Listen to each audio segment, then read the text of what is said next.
होली का जो समय होता है वो भी अत्यंत शक्तिशाली माना जाता है और इसी रात अगर सही समय पर संकल्प के साथ जप किया जाए तो एक माला का फल जानते हैं आप 100 माला के बराबर मिलने लगता है। लेकिन इसमें भी कुछ शर्त रहती है। पहला समय रहेगा वो होलिका दहन का रहेगा, रात्रि के 8:30 बजे से लेकर सुबह के 12:30 बजे तक। ये सबसे शक्तिशाली समय भी है। दूसरा समय ब्रह्म मुहूर्त का रहता है। तीसरे समय पर अभिजीत मुहूर्त। लेकिन ध्यान रखिएगा ऊर्जा से सकारात्मक रक्षा मंत्र का जाप कर रखा है तो उससे घेरा जरूर लगाएं। जय श्री राम, जय गुरुदेव भगवान। आप सभी को आपका स्वागत है श्री हनुमान दरबार लाइव चैनल में, जो कि हमारे गुरुदेव और हमारे बालाजी ही चला रहे हैं। आप जानते हैं साल में कुछ समय ऐसे होते हैं जब मंत्र जाप का फल जो होता है ना वो कई गुना बढ़ जाता है, जिसमें कि सबसे पहले महाशिवरात्रि आती है, नवरात्रि भी आती है और दीपावली भी आती है, जो कि आप सभी को पता होगा। और ठीक उसी समय पर उसी प्रकार से होली का जो समय होता है वो भी अत्यंत शक्तिशाली माना जाता है। जैसे कि कहा ही जाता है कि साल की सबसे बड़ी अमावस्या दीपावली की होती है, ठीक वैसे ही सबसे प्रबल होली की पूर्णिमा मानी जाती है। होली मनाई जाती है फाल्गुनी पूर्णिमा की रात्रि को और इसी रात अगर सही समय पर संकल्प के साथ जप किया जाए तो एक माला का फल जानते हैं आप 100 माला के बराबर मिलने लगता है। भगवान का एक नाम भी ना मानो 100 बार लिया गया हो। लेकिन इसमें भी कुछ शर्त रहती है, जिसमें कि समय सही होना चाहिए, आपका संकल्प आपका सही होना चाहिए, साथ के साथ मन आपका स्थिर होना चाहिए। आज मैं आपको 3 ऐसे समय बताऊंगा जो होली पर सबसे शक्तिशाली माने जाते हैं। होलिका दहन। होलिका दहन क्या होती है? होलिका दहन का अर्थ क्या होता है? सबसे पहले यह समझ लीजिए, होलिका दहन सिर्फ एक परंपरा नहीं है। हिरण्यकश्यप जो था एक असुर राजा था, जैसे कि आप सभी को पता है। भगवान विष्णु से उसका विरोध था। तो उनके पुत्र थे प्रहलाद, वो विष्णु जी के परम भक्त थे। आप सभी को ये स्टोरी पता होगी। हिरण्यकश्यप जो असुर था, उस राजा ने अपने पुत्र को कई प्रकार से मारने के प्रयास किए थे। अंत में उसकी बहन होलिका, जिसे वरदान था कि अग्नि से जला नहीं सकती, प्रहलाद को लेकर अग्नि में वो बैठ गई थी। लेकिन वहीं पर शक्ति का दुरुपयोग हुआ था और जो भक्ति थी वो बच गई। होलिका जल गई, प्रहलाद सुरक्षित रह गया, क्योंकि उसके अंदर भक्ति थी, अच्छे भाव थे, अच्छे कर्म थे। और होलिका ने शक्ति का दुरुपयोग किया था। यह पर्व बुराई पर अच्छाई की जीत का प्रतीक माना जाता है। और क्योंकि इसमें अग्नि तत्व सक्रिय है, उससे जुड़े जितने भी मंत्र होते हैं वो जल्दी फल देने लगते हैं। अब बात आती है कि क्या जाप करें। आप इसमें से कोई भी मंत्र कर सकते हैं जो मैं आपको बताने जा रहा हूं। ओम नमः शिवाय, ये भी आप कर सकते हैं, भगवान शिव का मंत्र है।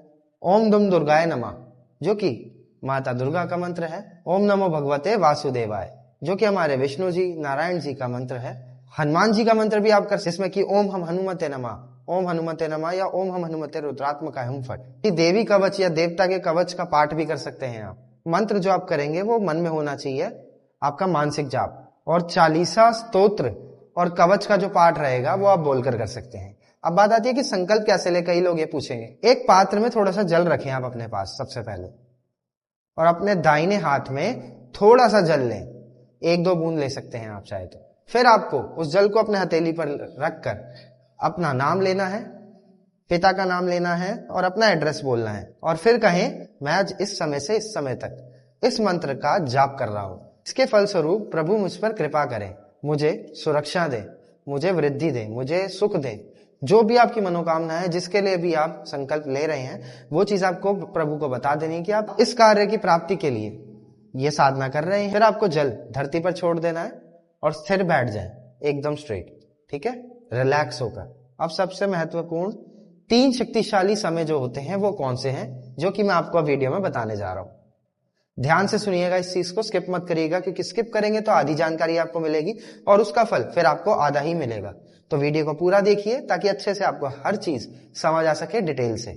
जो पहला समय रहेगा वो होलिका दहन का रहेगा और 2 मार्च को रात्रि के 8:30 बजे से लेकर सुबह के 12:30 बजे तक ये समय रहता है, जिसमें कि आप जाप कर सकते हैं। साथ के साथ ये सबसे शक्तिशाली समय भी है। अगर आप इन 4 घंटों के अंदर जो मैंने आपको टाइमिंग बताई है जप कर लेते हैं ना, तो विशेषकर जो अग्नि तत्व से जुड़े हुए जितने भी मंत्र हैं वो अत्यंत ही फलदायी माने जाते हैं। और दूसरा समय ब्रह्म मुहूर्त का रहता है, जिसमें कि 3 मार्च को 4:30 बजे से लेकर सुबह के 6 बजे तक ही, जिसमें कि सुबह के 4:30 बजे से लेकर सुबह के 6 बजे तक आप जाप कर सकते हैं। ये भी एक समय रहता है। अगर रात में नहीं कर पाए आप, तो ये दूसरा वाला जो मैंने आपको टाइमिंग बताया है सर्वोत्तम समय है उनके लिए जो कि रात में नहीं कर सकते हैं। और ये ब्रह्म मुहूर्त का जो टाइम है ना, ये मानसिक शुद्धि का समय रहता है। वातावरण एकदम सूक्ष्म होता है, मन स्थिर होता है, आपका ध्यान बहुत अच्छे से लगने लगता है, जाप पूजा का फल कई गुना बढ़ जाता है ब्रह्म मुहूर्त में। तो वैसे भी, और खासकर जब आप होली के टाइम पे कर रहे हैं तो आप सोचिए क्या फल मिलेगा उसका। अब आते हैं हमारे तीसरे समय पर, जो कि रहता है अभिजीत मुहूर्त। क्या आपने इसके बारे में सुना है? अगर नहीं सुना है तो आइए जानते हैं, मैं आपको बताता हूं। तो अब आते हैं 3 मार्च पे दोपहर 12:05 से लेकर 12:50 तक। ये गृहस्थों के लिए खास करके प्रैक्टिकल समय है। सिर्फ 45 मिनट्स है, लेकिन अत्यंत प्रभावी है। जब आप करेंगे जाप तो आपको इसकी शक्ति महसूस होगी, आपको पता चलेगा ये समय कितना प्रभावशाली है। तो अब आते हैं सबसे ज्यादा जरूरी टॉपिक पर, वो है पूर्णिमा के समय ऊर्जा अपनी पीक पर होती है, जैसे कि आप सभी को पता होगा। लेकिन ध्यान रखिएगा, ऊर्जा सिर्फ सकारात्मक नहीं बढ़ती। संवेदनशील लोग जो होते हैं ना, नकारात्मक प्रयोग भी इन्हीं समय पर ज्यादा करते हैं, जो कि ज्यादा महसूस भी हो सकते हैं आपको। इसीलिए मैं आपको विशेष रूप से सलाह दे रहा हूँ, देवी कवच का पाठ जरूर करें, या अगर आपके पास कोई गुरु मंत्र है या फिर आपने कोई सुरक्षा मंत्र का जाप कर रखा है तो उससे घेरा जरूर लगाएं। ये सबसे ज्यादा इंपॉर्टेंट है। कम से कम 3 दिन, 2 मार्च को, 3 मार्च को और 4 मार्च को, जो कि मैंने आपको 3 टाइमिंग भी बता दी है, उन्हीं दिनों में देवी कवच के बाद शुद्धि विधि जो होती है वो करिए। उसके बाद दोनों हाथों में 7-7 लौंग लेनी है आपको, और उस समय पे आपको प्रार्थना करनी है सुरक्षा के लिए और आपके फल के लिए। जो आपने संकल्प लिया था वो पूरा हुआ। फिर दोनों को एक ही हाथ में ले लेना आपको, और पूरे शरीर के चारों ओर 7 बार उसको एंटी क्लॉकवाइज घुमाना है। फिर कपूर के साथ उसको जला देना हो। सिर्फ ये उपाय कर लीजिएगा एंडिंग में, जब आपका जाप कंप्लीट हो जाए। अब आती है बात विदेश में रहने वाले लोगों के लिए। आपको जो हमारे इंडिया का टाइम है वो फॉलो नहीं करना है। आप जिस देश में रह रहे हैं उसके हिसाब से अलग मुहूर्त होगा, अलग टाइम होगा। आपको उस टाइम पीरियड को फॉलो करना है। गूगल पर आप चेक कर सकते हैं, सर्च करेंगे तो आपको मिल जाएगा। उस समय पर आप बैठिएगा जाप। फॉर एग्जाम्पल कोई अमेरिका में रह रहा है तो होली, वो सर्च कर सकता है कि होली का ध्यान मुहूर्त एट अमेरिका, होली का ध्यान मुहूर्त चेक कर सकते हैं, ब्रह्म मुहूर्त का टाइम भी चेक कर सकते हैं, और साथ के साथ जो तीसरा मैंने आपको बताया था अभिजीत मुहूर्त का भी टाइम आप चेक कर सकते हैं अपनी सिटी, अपनी कंट्री के according. Time same moment follow नहीं होगा, ठीक है, क्योंकि वहां का टाइम अलग है और हमारे इंडिया का टाइम अलग है, सबका टाइम जोन अलग है। अपने टाइम जोन के हिसाब से आपको फॉलो करना होगा, कि जियोग्राफिकल जो पोजीशन होती है ना, वो बदलने से मुहूर्त का टाइम बदल जाता है। अब आते हैं अंतिम संदेश पर, जो कि मुझे आपको देना था।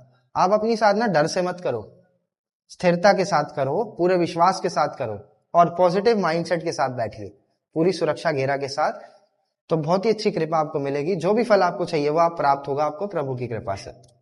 इस समय पर एक भी माला जाप कर लेता है ना, उसको बहुत ही गुना ज्यादा फल प्रदान हो जाता है। प्रभु की इतनी कृपा बरसती है। इस बार होली सिर्फ रंगों की नहीं है, साधना की भी है। और अगर इस बार आप भी इस समय पर मंत्र जाप और साधना, तो कमेंट में जरूर लिखिएगा मेरी साधना निश्चित है, या मैं साधना करना स्टार्ट कर रहा हूं।